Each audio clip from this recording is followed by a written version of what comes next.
அன்பர்களே, இந்த பதிவில் நாம் ஆரோக்கிய வாழ்வுக்கும் ஆயுள் நீட்டிப்புக்கும் செய்ய வேண்டிய மூச்சு பயிற்சி என்பது பற்றி பார்ப்போம்.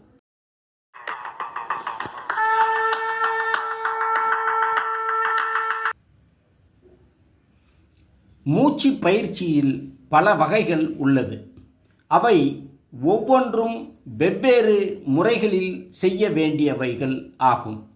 மூச்சு பயிற்சி செய்ய விரும்பும் ஒருவர் முதலில் மிகவும் சாதாரணமாக மண்டி போட்டு அமர்ந்து கொண்டு மூச்சை ஆழ்ந்து உள்ளிழுத்து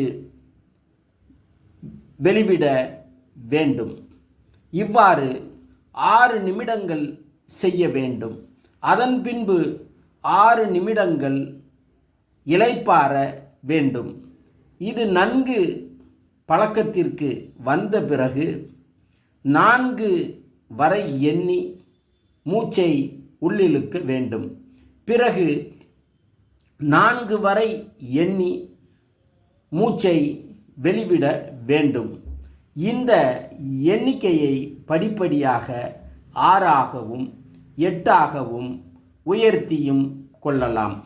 மூச்சை எந்த எண்ணிக்கையில் உள்ளே இழுக்கிறோமோ அதே அளவில் எண்ணி உள்நிறுத்த வேண்டும்.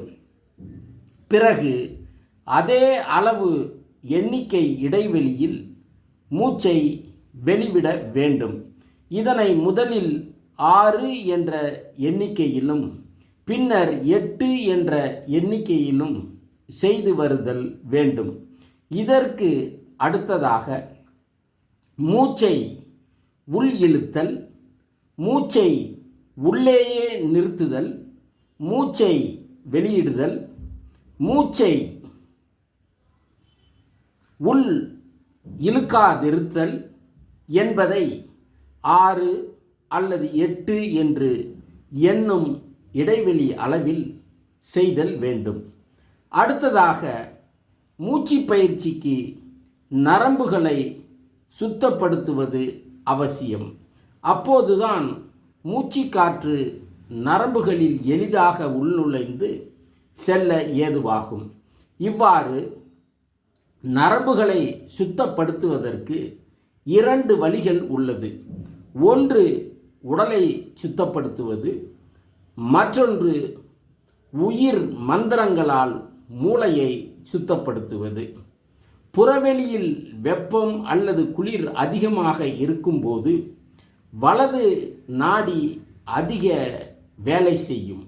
இவ்வாறு வலது நாடி அதிக வேலை செய்யும் போது உடலில் வெப்பநிலை உயரும். இதனால் நரம்புகளில் பல கோளாறுகள் உண்டாகும்.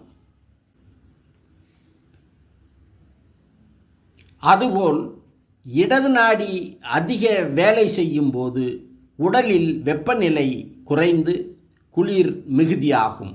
இதனால் மூளை வேலை செய்வது பாதிக்கும்.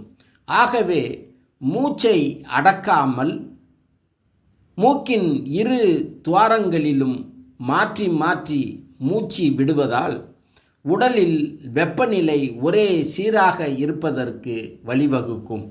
அடுத்து சாதாரணமாக அமர்ந்து கொண்டு மூக்கின் 2 துவாரங்கள் வழியாக சற்று ஓசை எழும்பும் விதத்தில் மூச்சை ஒரே சீராக உள்ளிழுக்க வேண்டும். பின்பு வலது பக்க மூக்கு துவாரத்தை கையால் மூடிக்கொண்டு இடது பக்க மூக்கு துவாரத்தால் மூச்சை வெளிவிட வேண்டும். அடுத்து வாயை மூடிக்கொண்டு 2 மூக்கு துவாரங்கள் வழியாக மூச்சினை உள்ளிழுத்து சிறிது நேரம் உள்ளுக்குள் நிறுத்தி அதன் பின்பு 2 மூக்கு துவாரங்களின் வழியாக மூச்சை வெளிவிடுதல் வேண்டும். இவ்வாறு தொடர்ந்து செய்வதன் மூலம் புலன்கள் பலன் பெறும், தோற்றப்பொழிவு அதிகமாகும். மூச்சு பயிற்சி செய்வதால் நாடிகள் கட்டுப்படுத்தப்பட்டு இரத்த ஓட்டம் நன்கு நடைபெற உதவுகிறது. நமது உடலில் உள்ள நாடி நரம்புகள் எப்பொழுதும் சீராக துடித்த நிலையில் இருக்க வகை செய்யும். மேலும் குண்டலினி ஆற்றலின் அருளும் கிடைக்கும்.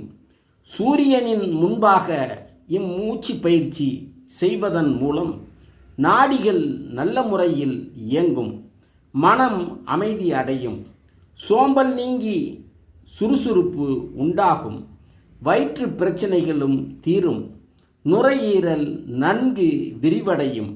மூச்சை கட்டுப்படுத்த வேண்டும் என்ற இந்த முறைகள் சித்தர்களால் முக்தி என்ற இலக்கை அடைவதற்காக கடைபிடிக்கப்பட்டது.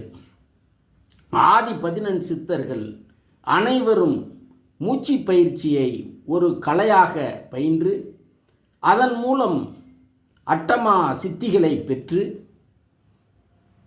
தங்கள் வாழ்வை நீட்டித்து கொண்டதோடு இரவா நிலை எய்தினார்கள் எனும் இச்செய்திகளோடு மீண்டும் ஒரு பதிவில் சந்திப்போம்.